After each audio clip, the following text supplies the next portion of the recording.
ꯑꯁꯨꯝ ꯂꯥꯛꯄꯅ ꯃꯤꯅꯥꯛꯁꯤꯒꯤ ꯊꯣꯡꯒꯥꯜ ꯌꯧꯁꯜꯂꯛꯂꯦ꯫ ꯃꯇꯝ ꯑꯗꯨꯗ ꯀꯣꯟꯊꯣꯡ ꯉꯥꯛꯂꯤꯕ ꯂꯥꯏꯅ ꯍꯥꯏ ꯅꯈꯣꯏꯗꯤ ꯀꯗꯣꯝꯗꯒꯤꯅꯣ ꯍꯥ ꯆꯠꯂꯣ ꯆꯠꯂꯣ ꯂꯩꯔꯛ ꯈꯨꯜꯂꯛꯁꯤꯡꯁꯦ ꯑꯃꯨꯛꯇꯪ ꯀꯅꯥ ꯀꯅꯥ ꯂꯝꯍꯦꯟ ꯇꯨꯝꯍꯦꯟꯕ ꯌꯥꯎꯔꯤꯕꯒꯦ ꯍꯥꯏꯕꯗꯨ ꯑꯃꯨꯛꯇ ꯌꯦꯡꯂꯨꯆꯣ ꯑꯔꯥꯛ ꯑꯈꯪꯅꯍꯜꯂꯒꯅꯦ ꯌꯨꯝꯗ ꯍꯣꯏꯖꯤꯜꯂꯛꯎ꯫ ꯑꯗꯨꯝꯅ ꯍꯥꯏꯔꯛꯄꯗꯨꯗ ꯂꯥꯛꯂꯤꯕꯁꯤꯡ ꯑꯗꯨꯒꯤ ꯃꯔꯛꯇꯒꯤ ꯉꯁꯥꯏ ꯂꯣꯟꯅ ꯏꯟꯅꯔꯛꯈꯤꯕ ꯀꯥꯔꯟ ꯇꯥꯕ ꯂꯥꯏ ꯑꯗꯨꯅ ꯀꯗꯥꯏꯗꯒꯤ ꯋꯥꯅꯣꯗ ꯌꯨꯝꯁꯤꯗ ꯂꯩꯕ ꯃꯤꯅꯥꯛꯁꯤꯗꯨ ꯐꯥꯔꯨꯒꯦ ꯍꯥꯏꯗꯨꯅ ꯂꯥꯛꯂꯒ ꯇꯥꯏꯑꯣꯟꯅꯔꯦꯗ ꯋꯥꯈꯜꯗꯣ꯫ ꯃꯌꯥꯝꯗꯣ ꯈꯪꯄ꯭ꯔꯦꯛ ꯍꯦꯛ ꯈꯪꯏ꯫ ꯅꯪꯅ ꯀꯗꯣꯝꯗꯒꯤ ꯌꯥꯎꯔꯛꯂꯤꯕ ꯍꯥꯏꯗꯨꯅ ꯍꯪꯂꯛꯄꯗ ꯇꯨꯃꯤꯟꯅ ꯂꯩꯈ꯭ꯔꯦ꯫ ꯃꯇꯝ ꯑꯗꯨꯗ ꯀꯣꯟꯊꯣꯡ ꯉꯥꯛꯄ ꯂꯥꯏꯅ ꯀꯔꯤ ꯅꯈꯣꯏꯅ ꯍꯥꯏꯕꯗꯨꯕꯨ ꯀꯔꯤꯅꯣ ꯀꯔꯤ ꯍꯥꯏꯕꯅꯣ ꯑꯗꯨꯝꯅ ꯍꯪꯂꯛꯄꯗ ꯉꯁꯥꯏꯒꯤ ꯂꯥꯏ ꯃꯌꯥꯝ ꯑꯗꯨꯒꯤ ꯃꯔꯛꯇꯒꯤ ꯍꯥꯏꯕꯗꯤ ꯃꯈꯣꯏ ꯃꯉꯥꯒꯤ ꯃꯔꯛꯇꯒꯤ ꯑꯃꯅ ꯃꯤꯅꯥꯛꯁꯤꯅ ꯇꯧꯈꯤꯕ ꯊꯕꯛ ꯄꯨꯝꯅꯃꯛ ꯁꯤꯠ ꯅꯥꯟꯅ ꯋꯥꯔꯤ ꯂꯤꯔꯤ꯫ ꯑꯗꯨꯒ ꯃꯤꯅꯥꯛꯁꯤꯗꯣ ꯆꯩꯕꯤ ꯆꯩꯊꯦꯡ ꯈꯔ ꯄꯤꯈꯤ ꯉꯁꯤꯒꯤ ꯅꯨꯃꯤꯠꯇ ꯃꯍꯥꯛ ꯀꯔꯤꯅꯣꯃꯗꯤ ꯇꯧꯍꯜꯍꯧꯗ꯭ꯔꯕ ꯇꯥꯔꯒꯗꯤ ꯑꯩꯈꯣꯏꯕꯨ ꯍꯌꯦꯡ ꯇꯨꯡꯂꯝꯆꯠꯇ ꯁꯤꯡꯊꯥꯅꯕꯤꯔꯔꯣꯏ ꯍꯥꯏꯔꯛꯄꯗ ꯀꯣꯟꯊꯣꯡ ꯉꯥꯛꯄ ꯂꯥꯏꯅ ꯀꯔꯤ ꯃꯥꯅ ꯑꯗꯨꯝꯅ ꯍꯦꯛ ꯇꯤꯡꯈꯦꯠ ꯂꯥꯏꯈꯦꯠꯄꯔꯅꯦ ꯐꯔꯦ ꯐꯔꯦ ꯑꯗꯨꯕꯨ ꯂꯥꯏꯅꯤꯡꯊꯧ ꯑꯌꯥꯕꯗꯤ ꯂꯧꯍꯩ ꯍꯥꯏꯗꯨꯅ ꯃꯈꯣꯏ ꯃꯉꯥꯗꯣ ꯊꯥꯖꯤꯜꯂꯛꯂꯦ꯫ ꯃꯇꯝ ꯑꯗꯨꯗ ꯇꯔꯨꯛ ꯁꯨꯕꯗ ꯏꯟꯅꯔꯛꯂꯤꯕ ꯀꯥꯔꯟ ꯇꯥꯕ ꯂꯥꯏ ꯑꯗꯨꯁꯨ ꯏꯟꯅꯔꯛꯂꯤ꯫ ꯑꯁꯨꯝ ꯂꯥꯛꯄꯅ ꯍꯧꯖꯤꯛꯇꯤ ꯁꯨꯃꯥꯡ ꯌꯧꯁꯜꯂꯛꯂꯦ꯫ ꯃꯇꯝ ꯑꯗꯨꯗ ꯊꯣꯡꯉꯥꯔꯦꯜꯅ ꯍꯥꯏ ꯀꯅꯥ ꯀꯅꯥꯅꯣ ꯅꯈꯣꯏꯗꯤ ꯍꯥ ꯆꯠꯂꯨ ꯆꯠꯂꯨ ꯅꯈꯣꯏꯒꯤ ꯂꯩꯐꯝ ꯂꯩꯇꯦꯀꯣ ꯑꯥꯗ ꯂꯩꯀꯨꯠꯇ ꯂꯩꯔꯥꯏꯗ ꯎꯃꯪ ꯋꯥꯃꯪꯗ ꯑꯆꯧꯕ ꯎꯖꯥꯎꯁꯤꯡꯒꯤ ꯎꯁꯥꯗ ꯂꯩꯔꯨꯒꯗꯕ ꯌꯥꯔꯦꯛꯂꯨꯒꯗꯕ ꯅꯈꯣꯏꯅ ꯃꯤꯒꯤ ꯁꯦꯡꯈ꯭ꯔꯕ ꯌꯨꯝ ꯑꯁꯤꯗ ꯆꯪꯂꯛꯄ ꯌꯥꯕ꯭ꯔꯣ ꯆꯠꯂꯨ ꯆꯠꯂꯨ ꯆꯠꯂꯨ ꯂꯝꯕꯤ ꯑꯣꯟꯅꯔꯦ ꯉꯁꯤꯒꯤ ꯁꯔꯣꯏ ꯈꯥꯡꯕ ꯅꯨꯃꯤꯠ ꯑꯁꯤꯗ ꯅꯈꯣꯏꯁꯨ ꯏꯉꯥꯎ ꯉꯥꯎꯔꯕ꯭ꯔꯥ ꯀꯔꯤꯅꯣ꯫ ꯑꯗꯨꯝꯅ ꯍꯥꯏꯔꯛꯄ ꯑꯗꯨꯗ ꯂꯩꯔꯤꯕ ꯂꯥꯛꯂꯤꯕꯁꯤꯡ ꯑꯗꯨꯅ ꯁꯨꯝꯗꯧꯕꯅꯤ ꯑꯩꯈꯣꯏꯅ ꯂꯥꯛꯆꯔꯤꯕꯁꯤ ꯊꯑꯣꯏꯅ ꯂꯥꯛꯆꯒꯦ ꯍꯥꯏꯗꯨꯅ ꯂꯥꯛꯆꯔꯤꯕ ꯅꯠꯆꯗꯦ ꯃꯌꯥꯝ ꯄꯨꯝꯅꯃꯛ ꯂꯥꯏ ꯈꯨꯟꯖꯤꯟꯅꯔꯒ ꯋꯥꯔꯦꯞ ꯇꯥꯔꯕ ꯃꯇꯨꯡꯗ ꯂꯥꯛꯆꯕꯅꯤ ꯋꯥꯔꯣꯜꯅ ꯃꯁꯤꯅꯤ꯫ ꯑꯁꯨꯝꯅ ꯍꯥꯏꯗꯨꯅ ꯂꯥꯛꯂꯤꯕ ꯁꯔꯣꯏ ꯉꯔꯣꯏꯁꯤꯡ ꯑꯗꯨꯅ ꯉꯁꯥꯏ ꯃꯤꯅꯥꯛꯁꯤꯅ ꯇꯧꯈꯤꯕꯁꯤꯡ ꯂꯣꯏꯅꯃꯛ ꯍꯥꯏꯔꯤ꯫ ꯈꯣꯏꯌꯨꯝ ꯂꯥꯏ ꯑꯩꯈꯣꯏꯗ ꯑꯁꯨꯝꯅ ꯎꯁꯤꯠ ꯊꯑꯣꯏꯗꯕ ꯂꯩꯕꯥꯛꯀ ꯇꯥꯈ꯭ꯔꯕ ꯂꯨꯈꯥꯛꯄꯨ ꯄꯤꯖꯕ ꯃꯥꯒꯤ ꯎꯁꯤꯠ ꯊꯑꯣꯏꯗꯕ ꯇꯤꯡꯈꯦꯠ ꯂꯥꯏꯈꯦꯠꯄ ꯃꯇꯧꯕꯗꯨ ꯃꯇꯝ ꯆꯥꯔꯤꯉꯩꯗ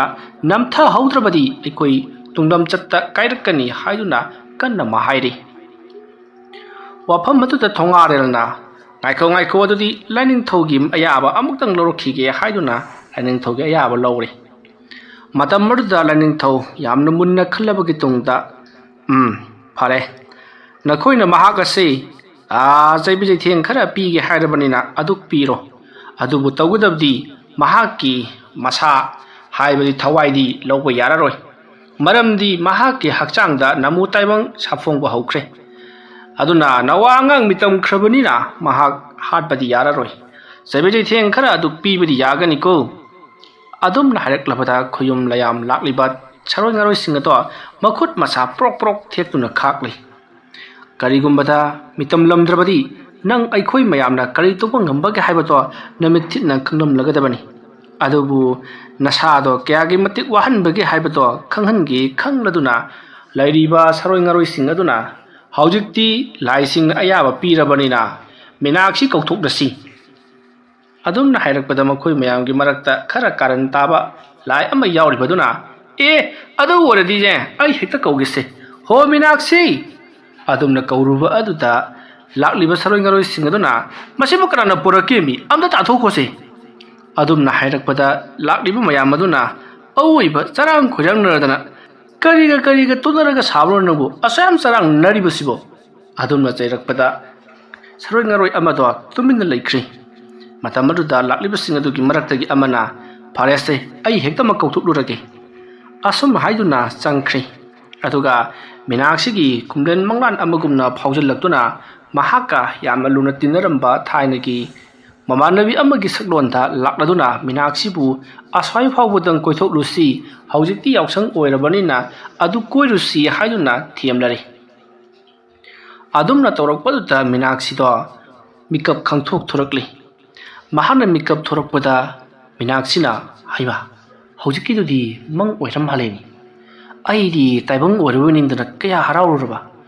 ꯑꯩꯒꯤ ꯂꯨꯅ ꯇꯤꯟꯅꯔꯝꯕ ꯏꯃꯥꯟꯅꯕꯤꯗꯣ ꯀꯨꯏꯔꯦ ꯎꯁꯨ ꯎꯈꯤꯗꯕ꯫ ꯑꯁꯨꯝꯅ ꯈꯜꯂꯒ ꯂꯩꯔꯤꯉꯩ ꯁꯨꯃꯥꯡꯂꯣꯝꯗꯒꯤ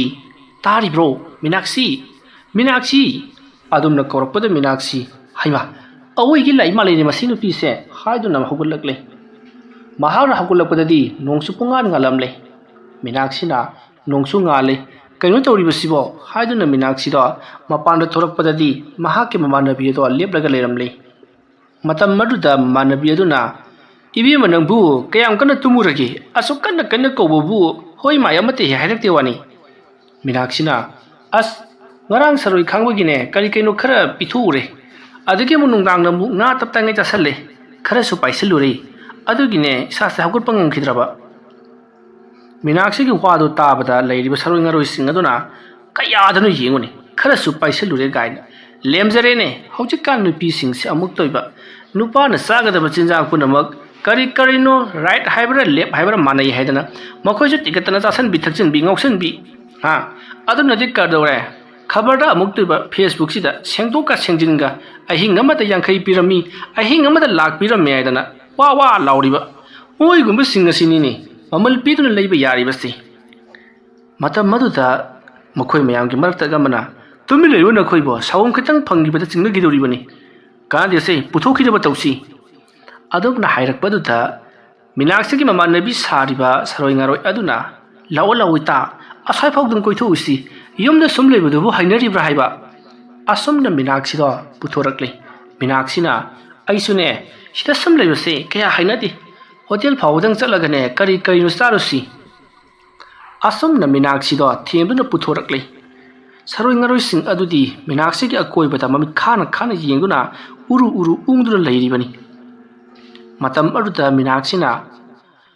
"ꯈꯪꯗꯦꯗ ꯇꯧꯔꯤꯁꯤ, ꯍꯛꯆꯥꯡꯁꯤꯅ ꯃꯔꯣꯟ ꯏꯅꯨꯡ ꯅꯨꯡꯉꯥꯏꯇꯕꯅꯦ, ꯑꯩꯅ ꯃꯔꯣꯜ ꯑꯃꯅꯦ ꯀꯩꯗꯧꯔꯕꯅꯣ ꯈꯪꯗꯦ, ꯀꯅꯥꯒꯨꯝꯕ ꯑꯃꯅ ꯏꯇꯨꯡꯗ ꯏꯟꯅꯔꯛꯄꯗꯧꯅꯅꯦ ꯑꯗꯨꯝ ꯇꯧꯔꯒ ꯂꯩꯔꯦꯁꯦ". ꯃꯤꯅꯥꯛꯁꯤꯒꯤ ꯃꯃꯥꯟꯅꯕꯤ ꯁꯥꯔꯤꯕꯤ ꯑꯗꯨꯅ "ꯍꯣ ꯇꯧꯕꯅꯤ ꯇꯧꯕꯅꯤ, ꯅꯪꯒꯤ ꯁꯤꯒꯨꯝꯕ ꯃꯇꯝꯁꯤꯗꯤꯅꯦ ꯑꯗꯨꯃꯥꯏꯅꯅꯦ ꯈꯪꯍꯥꯏ ꯈꯪꯖꯤꯟ ꯍꯦꯛ ꯍꯦꯛ ꯇꯧꯕꯅꯤ, ꯊꯣꯏꯅ ꯍꯦꯟꯅ ꯈꯟꯖꯜꯂꯨꯅꯨꯗ". ꯋꯥꯔꯤ ꯑꯁꯨꯝ ꯁꯥꯗꯨꯅ ꯂꯥꯛꯄꯅ ꯀꯣꯟꯊꯣꯡ ꯋꯥꯡꯃ ꯂꯥꯜꯂꯛꯂꯤ꯫ ꯀꯣꯟꯊꯣꯡ ꯋꯥꯡꯃ ꯍꯦꯛ ꯂꯥꯟꯈꯤꯕꯗꯒꯤꯗꯤ ꯄꯨꯡꯉꯥꯟ ꯉꯥꯜꯂꯝꯕ ꯑꯗꯣ ꯈꯨꯗꯛꯇ ꯖꯔ ꯖꯔ ꯃꯝꯁꯤꯟꯈꯤ꯫ ꯃꯤꯅꯥꯛꯁꯤꯅ "ꯉꯥꯏꯈꯣ ꯉꯥꯏꯈꯣ ꯏꯇꯥ, ꯑꯩ ꯀꯔꯤꯅꯣꯃ ꯇꯧꯔꯤ, ꯈꯨꯗꯛꯇ ꯅꯨꯃꯤꯠ ꯇꯥꯁꯟꯈ꯭ꯔꯦ, ꯑꯩꯒꯤ ꯃꯤꯠꯁꯦ ꯃꯝꯁꯤꯟꯈ꯭ꯔꯦꯅꯦ ꯅꯪꯕꯣ". ꯑꯗꯨꯝꯅ ꯍꯥꯏꯔꯛꯄꯗꯨꯗ ꯃꯤꯅꯥꯛꯁꯤꯒꯤ ꯃꯃꯥꯟꯅꯕꯤ ꯑꯗꯨꯗꯤ ꯇꯨꯃꯤꯟꯅ ꯂꯩꯈ꯭ꯔꯦ꯫ ꯃꯤꯅꯥꯛꯁꯤꯅ "ꯀꯗꯥꯏꯗ ꯂꯩꯒꯦ ꯅꯪꯕꯣ, ꯏꯃꯥꯟꯅꯕꯤ ꯏꯃꯥꯟꯅꯕꯤ ꯍꯥꯏꯗꯨꯅ ꯀꯧꯔꯤ". ꯑꯗꯨꯝꯅ ꯐꯅ ꯀꯧꯔꯕꯁꯨ ꯀꯅꯥꯁꯨ ꯈꯨꯝꯂꯛꯇ꯭ꯔꯤ꯫ ꯃꯤꯅꯥꯛꯁꯤꯅ ꯀꯣꯏꯗꯨꯅ ꯂꯩꯗꯨꯅ ꯌꯦꯡꯂꯛꯄꯗꯗꯤ ꯃꯍꯥꯛꯅ ꯂꯩꯔꯤꯕꯁꯦ ꯃꯈꯣꯏꯒꯤ ꯊꯣꯡꯒꯥꯜꯗꯒꯤ ꯐꯅ ꯌꯥꯝꯅ ꯊꯥꯞꯅ ꯂꯩꯍꯧꯔꯦ꯫ ꯃꯈꯣꯏꯒꯤ ꯂꯩꯀꯥꯏ ꯈꯨꯜ ꯑꯗꯨꯒꯤ ꯁꯔꯣꯏ ꯈꯥꯡꯐꯝ ꯑꯣꯏꯔꯤꯕ ꯂꯥꯏ ꯈꯨꯟꯗꯤꯟꯅꯩ ꯍꯥꯏꯔꯤꯕ ꯂꯝꯂꯣꯡ 3 ꯐꯥꯡꯕ ꯆꯥꯎꯔꯕ ꯈꯣꯡꯅꯥꯡ ꯄꯥꯝꯕꯤ ꯑꯗꯨꯒꯤ ꯃꯅꯥꯛ ꯌꯧꯒꯗꯕꯗꯤ ꯈꯔ ꯈꯛꯇꯃꯛ ꯉꯥꯏꯔꯒ ꯂꯩꯔꯝꯂꯦ꯫ ꯖꯒꯥ ꯑꯗꯨ ꯌꯧꯔꯛꯄꯗ ꯃꯐꯝ ꯑꯗꯨ ꯎꯔꯨꯕꯗ ꯃꯤꯅꯥꯛꯁꯤ ꯁ꯭ꯋꯥꯏ ꯂꯥꯎꯏ꯫ "ꯀꯔꯤꯅꯣ ꯑꯩꯉꯣꯟꯗ ꯇꯧꯔꯤꯕꯁꯤꯕꯣ" ꯍꯥꯏꯗꯨꯅ ꯑꯗꯨꯝꯅ ꯂꯩꯔꯤꯉꯩ ꯈꯪꯍꯧꯗꯅ ꯈꯣꯡꯅꯥꯡ ꯃꯁꯥ ꯑꯆꯧꯕ ꯑꯃ ꯁꯣꯔꯣ ꯁꯣꯔꯣ ꯅꯤꯛꯄ ꯍꯧꯔꯛꯂꯦ꯫ ꯃꯤꯅꯥꯛꯁꯤꯗꯣ "ꯁꯣꯏꯗ꯭ꯔꯗꯅ ꯁꯤꯗꯤ ꯑꯩ ꯂꯥꯏꯅ ꯀꯧꯊꯣꯛꯑꯦꯗꯅ" ꯍꯥꯏꯗꯨꯅ ꯃꯌꯨꯝ ꯌꯧꯅꯕ ꯆꯦꯜꯂꯒꯦ ꯈꯜꯂꯗꯨꯅ ꯐꯤꯕꯝ ꯁꯦꯝꯂꯛꯄ ꯃꯇꯝꯅꯤ꯫ ꯃꯇꯝ ꯑꯗꯨꯗ ꯃꯍꯥꯛꯀꯤ ꯍꯦꯛ ꯃꯃꯥꯡꯃꯛꯇꯗ ꯃꯨꯁꯤꯟ ꯃꯨꯅ ꯃꯤꯒꯤ ꯃꯑꯣꯡ ꯃꯥꯟꯕ, ꯑꯗꯨꯒ ꯃꯤꯑꯣꯏꯕꯒꯤ ꯈ꯭ꯋꯥꯡꯃꯨꯛꯇꯃꯛ ꯋꯥꯡꯕ ꯃꯨꯁꯤꯟ ꯃꯨꯕ ꯀꯔꯤ ꯀꯔꯤꯅꯣ ꯈꯔ ꯁꯟ ꯁꯥꯔꯕꯒꯤ ꯃꯑꯣꯡꯗ ꯑꯃꯗꯤ ꯈꯨꯔꯨ ꯈꯨꯗꯨꯞ ꯀꯨꯟꯕꯒꯤ ꯃꯑꯣꯡꯗ ꯀꯣꯏꯆꯠ ꯆꯠꯇꯨꯅ ꯐꯟ ꯐꯟ ꯐꯟ ꯐꯟ ꯆꯣꯡꯗꯨꯅ ꯂꯩꯔꯤ꯫ ꯂꯝꯕꯤꯒꯤ ꯃꯇꯥꯏ ꯑꯃꯗ ꯑꯃꯨꯛ ꯁ꯭ꯋꯥꯏ ꯐꯥꯎꯒꯠ, ꯃꯇꯥꯏ ꯑꯃꯗ ꯑꯃꯨꯛ ꯁ꯭ꯋꯥꯏ ꯐꯥꯎꯒꯠ, ꯑꯁꯨꯝꯅ ꯄꯨꯠ ꯄꯨꯠ ꯃꯥꯡꯗꯨꯅ ꯃꯤꯅꯥꯛꯁꯤꯒꯤ ꯃꯅꯥꯛꯇ ꯑꯁꯨꯝ ꯆꯪꯁꯤꯜꯂꯛꯏ꯫ ꯃꯗꯨ ꯎꯕꯗ ꯃꯤꯅꯥꯛꯁꯤꯅ "ꯀꯅꯥ ꯀꯅꯥ ꯂꯩꯕꯒꯦ, ꯑꯩꯕꯨ ꯑꯃꯨꯛꯇ ꯀꯟꯕꯤꯌꯨ, ꯑꯩꯕꯨ ꯑꯃꯨꯛꯇ ꯀꯟꯕꯤꯌꯨ, ꯁꯔꯣꯏ ꯉꯥꯔꯣꯏꯅ ꯑꯩꯕꯨ ꯍꯥꯠꯀꯗꯧꯔꯤ, ꯁꯔꯣꯏ ꯉꯥꯔꯣꯏ ꯍꯤꯡꯆꯥꯕꯁꯤꯡꯅ ꯑꯩꯕꯨ ꯍꯥꯠꯀꯗꯧꯔꯤ" ꯍꯥꯏꯗꯨꯅ ꯂꯥꯎꯔꯤ꯫ ꯃꯇꯝ ꯑꯗꯨꯗ ꯀꯥꯔꯟ ꯇꯥꯕ ꯂꯥꯏꯗꯨꯅ "ꯏꯌꯥ, ꯑꯩꯈꯣꯏꯕꯨ ꯍꯤꯡꯆꯥꯕ ꯒꯥꯏꯅ, ꯉꯁꯤꯗꯤ ꯅꯪ ꯍꯤꯡꯆꯥꯕꯅ ꯆꯥꯕ ꯇꯥꯔꯦꯗꯣ, ꯅꯪꯒꯤ ꯁꯤꯌꯣꯝꯅꯨꯡꯗ ꯂꯩꯔꯤꯕ ꯃꯤꯇꯝꯂꯤꯕ ꯑꯗꯨꯕꯨꯗꯤ ꯁꯣꯛꯄꯤꯔꯔꯣꯏ, ꯅꯁꯝ ꯑꯁꯤꯗꯗꯤ ꯐꯣꯏꯔꯧꯔꯒꯦꯗꯍꯦ". ꯑꯁꯨꯝꯅ ꯈꯪꯆꯣꯡ ꯆꯣꯡꯁꯜꯂꯛꯂꯒ ꯃꯤꯅꯥꯛꯁꯤꯒꯤ ꯃꯁꯝ ꯑꯗꯣ ꯐꯣꯏꯗꯨꯅ ꯂꯩꯃꯥꯏꯗ ꯈꯪꯆꯤꯡ ꯆꯤꯡꯊꯩ꯫ ꯃꯇꯝ ꯑꯗꯨꯗ ꯃꯤꯅꯥꯛꯁꯤꯅ "ꯀꯅꯥ ꯀꯅꯥ ꯂꯩꯕꯒꯦ, ꯀ꯭ꯋꯥꯛꯅ ꯑꯩꯒꯤ ꯁꯝ ꯐꯣꯏꯔꯦ, ꯂꯪꯖꯥꯅ ꯑꯩꯒꯤ ꯁꯝ ꯆꯤꯡꯉꯦ" ꯍꯥꯏꯗꯨꯅ ꯀꯣꯏꯂꯥꯎ ꯂꯥꯎꯔꯤ꯫ ꯑꯗꯨꯝꯅ ꯂꯩꯔꯤꯉꯩ ꯇꯥꯟꯖꯥ ꯑꯗꯨꯗ ꯈꯣꯡꯅꯥꯡ ꯃꯈꯣꯡꯗ ꯈꯨꯟꯗꯤꯟꯅꯔꯝꯕ ꯂꯥꯏꯁꯤꯡ ꯑꯗꯨꯁꯨ ꯃꯤꯅꯥꯛꯁꯤ ꯌꯧꯔꯛꯂꯦ ꯇꯥꯕꯗ ꯃꯈꯣꯏꯁꯨ ꯒ꯭ꯔꯨꯡ ꯍꯨꯞꯆꯜꯂꯛꯂꯦ꯫ ꯃꯤꯅꯥꯛꯁꯤꯗꯣ ꯃꯐꯝ ꯑꯗꯨ ꯊꯥꯗꯣꯛꯇꯨꯅ ꯆꯦꯟꯈꯤꯅꯕꯒꯤꯗꯃꯛ, ꯃꯌꯨꯝ ꯌꯧꯅꯕ ꯆꯦꯟꯈꯤꯅꯕꯒꯤꯗꯃꯛꯇ ꯍꯣꯠꯅꯔꯛꯂꯤ꯫ ꯑꯗꯨꯝꯅ ꯇꯧꯔꯤꯉꯩ ꯃꯇꯝ ꯑꯗꯨꯗ ꯃꯤꯅꯥꯛꯁꯤꯗꯣ ꯃꯍꯥꯛꯀꯤ ꯃꯀꯣꯛ ꯑꯗꯣ ꯀꯟꯅ ꯀꯟꯅ ꯆꯤꯛꯄ ꯍꯧꯔꯛꯏ꯫ ꯃꯤꯅꯥꯛꯁꯤꯅ ꯃꯀꯣꯛ ꯆꯤꯛꯂꯛꯄꯒꯤ ꯃꯀꯣꯛ ꯄꯥꯏꯗꯨꯅ ꯐꯝꯂꯤꯉꯩ ꯀꯅꯥꯒꯨꯝꯕ ꯈꯔꯅ ꯃꯍꯥꯛꯀꯤ ꯃꯅꯪꯒꯟ ꯑꯗꯨꯗ ꯎꯇꯨꯞ ꯑꯃꯅ ꯊꯣꯝꯊꯔꯛꯄꯒꯨꯝ tum sudarakpada Minakshi do masa adu longthek thekuna sor phunduna ngahaktang leiri sor honbasu yadri honjinbasu yadri chaina khursu paraloigi mathakta phangle maram aduna mamai mumit musin musalle masin bana do khar khar kangba makai musmuna sor phunduna leimaida taro tharo onduna sugatuna khangli ngasigi numit asida mahaki aroiba numit oiragadaba male saroi ngaroina sienbase asum tawbu ere ko khalladuna mahak ado leimaida yamna wana khangdingai makhong adu paiduna leimai aduta soro soro laktuna amuk singli Minakshi na koi hai haiduna jinglakpadadi kanasu hekta leiramdi Minakshi tawriba sida pakhalladuna mayum yongnuba amuk chelagi khalladuna tawringai mahaki short thingba do tapna tapna pharaklei masidagidi mahakna leikai tananaba kanna kanna lauri adabu kanasu tabi khidi Minakshi na yumgi learning thawbu khurumjari matam maruda kamdauri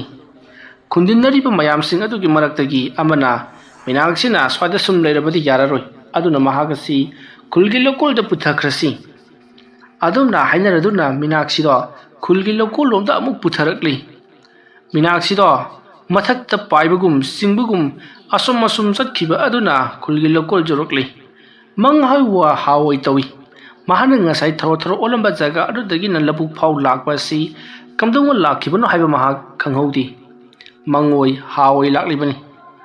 asum lakpana haujikti labuk adugi matai yarok labada Minakshi bu tinmu laimu layam sing saroi ngaroi sing aduna leimaida budrup thadai matam aduta leiriba haibadi khongnang makhongda hanana saroi khangduna khundinadun leiramba laising aduna jau womsallakuna Minakshi gi makok mafaigan mapambom mathang mathang setatuna sarasi haiduna torokpada ngasai Minakshi bu lowa chaluba khoyum lai timu laimu amati saroi ngaroi makhoi sing aduna yaroi yaroi Minakshi hojik akhoina hatuna chaba yararoi mahaki ukal ama laikri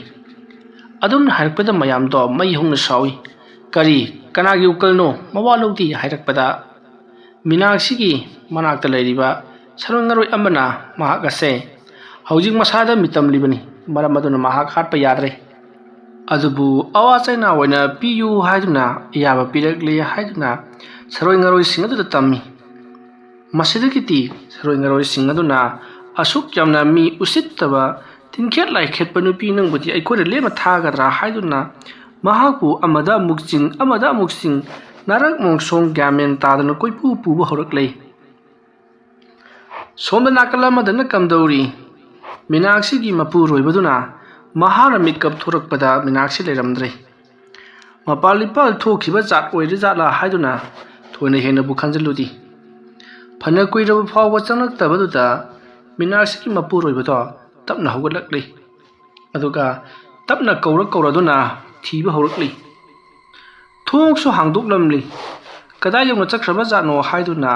Minakshi bu kauraka thirakli leiramba yaba jaga kuding changduna Minakshi bu kauduna thirabasu Minakshi do phanglaktabada mahake mapuroibaduna pakhatladuna kadai sakajano masibo haiduna Minakshi bu koiko kori adumna Minakshi bu kauraduna thirakpadadi tumduna leiramba makhoigi imungi mi makhaisu hawganaraklei lai gi saroi khangwa numit asida madi kadai chakrabajano haiduna makhoi mayam do ngarang Minakshi bu thiri phangba kauba leitri yonggi koibadadi kadai yong chakrabajano haiduna thongalomda tholokturi yengli matam maruda Minakshi gi central to nakan nama targa leiramle matam maruda makhoi mayamna Minakshi do ngasigi lamta thangjigi laina saitik singtik sinthabada laukhra mali ngauna phanya chakhra mali ngalingada thihau natradi khudong thingba nangba tari haiduna mayam thidarakli khara amana maiba yaudrabadi yararoi haiduna makhoige laikai adu leiba amaiba chawbodo kauruna bagi damakta sem sadarakli nakal amadana Minakshi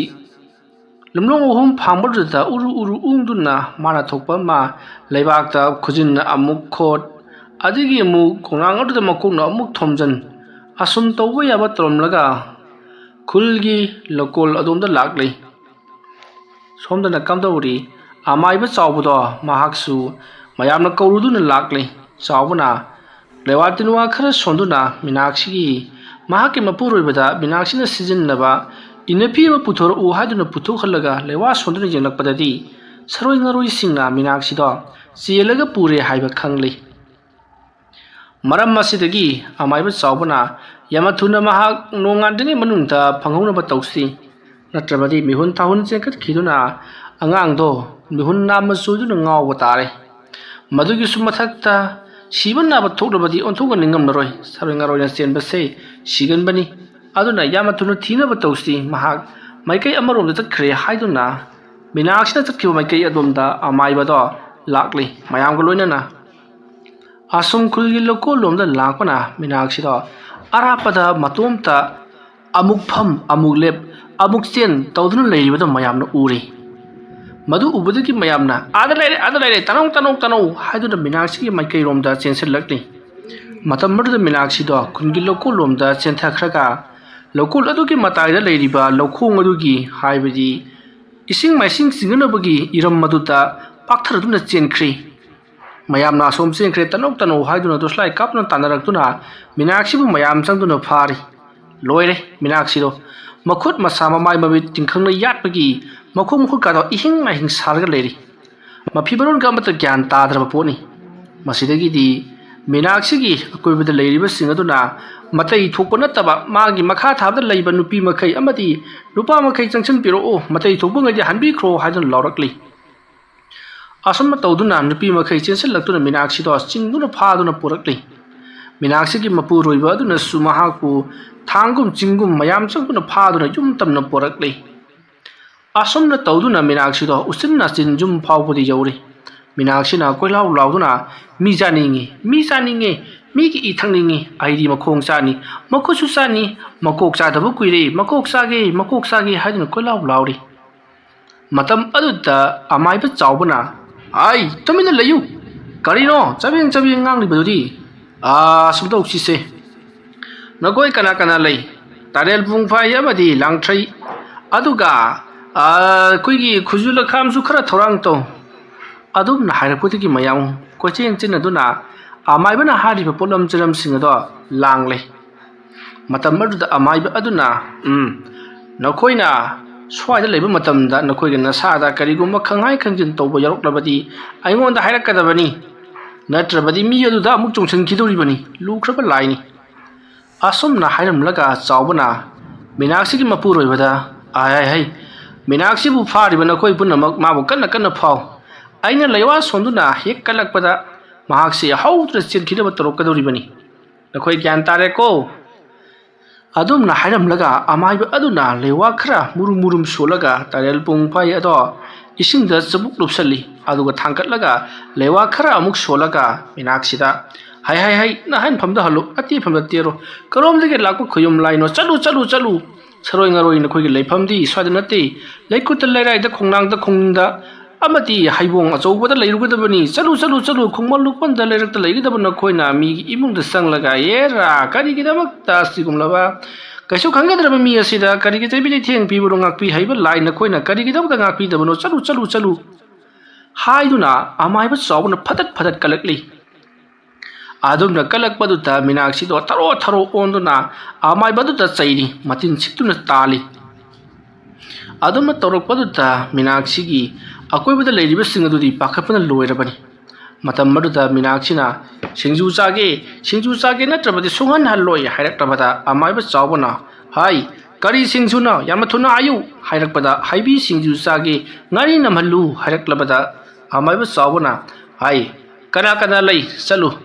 ꯃꯐꯝ ꯑꯁ꯭ꯋꯥꯏꯗ ꯍꯩꯕꯤ ꯍꯧꯔꯕꯗꯤ ꯍꯩꯕꯤ ꯃꯅꯥ ꯈꯔ ꯍꯦꯛꯂꯨꯆꯣ ꯍꯦꯛꯂꯝꯗꯥꯏꯒꯤ ꯃꯇꯝꯗ ꯈꯨꯕꯥꯛ 3 ꯈꯨꯗꯨꯅ ꯍꯧꯔꯣ ꯃꯤꯀꯞ ꯊꯣꯛꯂꯣ ꯍꯥꯏꯗꯨꯅ ꯍꯥꯏꯒꯗꯕꯅꯤꯀꯣ ꯆꯠꯂꯣ ꯈꯔ ꯊꯨꯔꯣ ꯑꯁꯨꯝꯅ ꯍꯥꯏꯕꯗꯒꯤ ꯍꯩꯕꯤ ꯃꯅꯥ ꯍꯦꯛꯂꯨꯅꯕꯒꯤꯗꯃꯛ ꯃꯈꯣꯏ ꯈꯔ ꯆꯠꯈ꯭ꯔꯤ ꯑꯁꯨꯝꯅ ꯇꯧꯗꯨꯅ ꯅꯨꯃꯤꯗꯥꯡ ꯑꯗꯨꯗ ꯈꯨꯗꯛꯇ ꯍꯩꯕꯤ ꯃꯅꯥ ꯁꯤꯡꯖꯨ ꯁꯨꯗꯨꯅ ꯑꯃꯥꯏꯕ ꯆꯥꯎꯕꯅ ꯃꯤꯅꯥꯛꯁꯤꯒꯤ ꯃꯅꯥꯛꯇ ꯐꯝꯂꯒ ꯍꯩ ꯁꯤꯡꯖꯨ ꯍꯥꯏꯕꯗꯨ ꯄꯣꯔꯛꯂꯦ ꯀꯗꯥꯏꯗ ꯀꯠꯂꯣ ꯍꯥꯏꯕꯅꯣ ꯍꯥꯏꯔꯛꯄꯗ ꯈꯨꯜꯒꯤ ꯂꯝ 3 ꯐꯥꯡꯕꯗ ꯀꯠꯀꯗꯕꯅꯤ ꯁꯂꯨꯛ 19 ꯊꯣꯛꯀꯗꯕꯅꯤ ꯍꯥꯏꯔꯛꯂꯤ ꯃꯇꯝ ꯑꯗꯨꯗ ꯑꯃꯥꯏꯕ ꯆꯥꯎꯕꯅ ꯅꯪꯅ ꯍꯥꯏꯕ ꯈꯨꯗꯤꯡꯃꯛ ꯌꯥꯔꯒꯦ ꯂꯥꯛꯑꯣ ꯀꯣ ꯂꯥ ꯀꯠꯂꯒꯦ ꯂꯥ ꯍꯥꯏꯗꯨꯅ ꯑꯃꯥꯏꯕ ꯆꯥꯎꯕꯗꯣ ꯃꯌꯥꯝ ꯑꯃ ꯄꯥꯏꯗꯨꯅ ꯆꯠꯈ꯭ꯔꯦ ꯑꯁꯨꯝꯅ ꯂꯥꯛꯄꯅ ꯈꯨꯜꯒꯤ ꯈꯣꯡꯅꯥꯡ ꯑꯆꯧꯕ ꯍꯧꯕ ꯂꯝꯂꯣꯡ ꯑꯍꯨꯝ ꯐꯥꯡꯕ ꯑꯗꯨꯒꯤ ꯃꯅꯥꯛ ꯌꯧꯔꯛꯂꯕꯗ ꯅꯤꯡꯊꯤꯅ ꯐꯝꯂꯒ ꯂꯥꯗꯣ 19 ꯁꯦꯠꯂꯕ ꯃꯇꯨꯡꯗ ꯁꯤꯡꯖꯨ ꯂꯣꯏꯅꯃꯛ ꯀꯠꯊꯣꯛꯂꯤ ꯑꯗꯨꯒ ꯂꯩꯋꯥ ꯇꯤꯟꯋꯥ ꯀꯌꯥ ꯁꯨꯗꯨꯅ ꯈꯨꯌꯨꯝ ꯂꯥꯏꯁꯤꯡꯒꯤ ꯆꯥꯛꯊꯥꯒꯗꯣ ꯄꯤꯔꯤ ꯑꯗꯨꯝ ꯇꯧꯕꯗꯒꯤꯗꯤ ꯁꯣꯝꯗ ꯃꯤꯅꯥꯛꯁꯤꯁꯨ ꯇꯞꯅ ꯋꯥꯈꯜ ꯂꯥꯛꯂꯤ ꯃꯗꯨꯒꯤ ꯃꯇꯨꯡ ꯑꯃꯥꯏꯕ ꯆꯥꯎꯕꯁꯨ ꯂꯥꯏꯒꯤ ꯆꯂꯨ ꯀꯠꯊꯣꯛꯂꯕ ꯃꯇꯨꯡꯗ ꯌꯨꯝ ꯂꯣꯝꯗ ꯍꯜꯂꯛꯂꯤ मधुकी मतुंग अमाइब चावदो यामना सावी मयामना कैदौरगे ओजा हाइदुना हंगलुबदा अमाइब चावना मीनाक्षीदा इबेमा तिंखेत लाइखेत बा हाइबसिमसु फत्तबनिको नंग करिगुंबदा लाइनिंग थौना नंगसे हाटपा यारोय हाइदुना थिंगलमद्रबदी नंग ngasi सोदनमकी सिरमलगदबनी मंगलाक नदुना लेरमलगदबनी नंगना करिगिनोने लाइदा उसित थवोयदबिदा सैरुदिबो नंगना उसित थवोदना लाइदा सैरुबदुगिदमक जबिजै थेंग पिरकलिबनी खोयुम लाई हाइबसे लैबनी यामलुबनी को फरे मतुंगि नंग असुगुंब थबक अमोन तौरुरगनु अदुमना हाइरकपदा मयामना करिनोय खोइद ज्ञान ताद्रे हाइरकपदा अमाइब चावना मीनाक्षीना ngасai नुथलगी मतमदा लाइसिंद तिंखेत लाइखितुना ngang sakluba amati ataba potpu pijakhiba adukidamakta तरोक्लिबनी हाइदुना ताकली मतवसुमना Meenakshi तो कैसे थोदोकपदी तौखिद्रे सोक्लिबसिंग अदुसु हिदाक लंगथक हापतुना फमुंगद निंथिना पोथा हल्ले मदुगी मतुंग अमाइब सुचत्ख्री मयामसु मथंग लोइना महन्नख्री नोंग हेक ngalakpaga मीनाक्षी थोखिब थौदोकदो लेकाई तरा सिनब थुंगना पाउ संदोखी मथंग तादब खंगदब लैखिद्रे अनाबा हंगबा लाकपा अमदी करी करम तौरिबनो हाइदुना हंगबा लाकपसु कोंगाइनी असमना तौदुना हौजिति मीनाक्षी दो हिंगबा फावबदी हिंजहौखी अदुबु का हेना सोखी हारिबु नुमित असिदगी मीनाक्षी तिंखेत लाइखेतबा लाइबु थवoi उसितना ngang खक तौखिद्रे वारी असि मतंग ngसाइदा लोइसनजरे आइना वारी असि पाथोकजरकपा मतमदा सोइखेलान खिबिक ताबेरिबा पुनमकना पुकचल चावना ngakpigani mayam borulbada mukka hanna khurumjari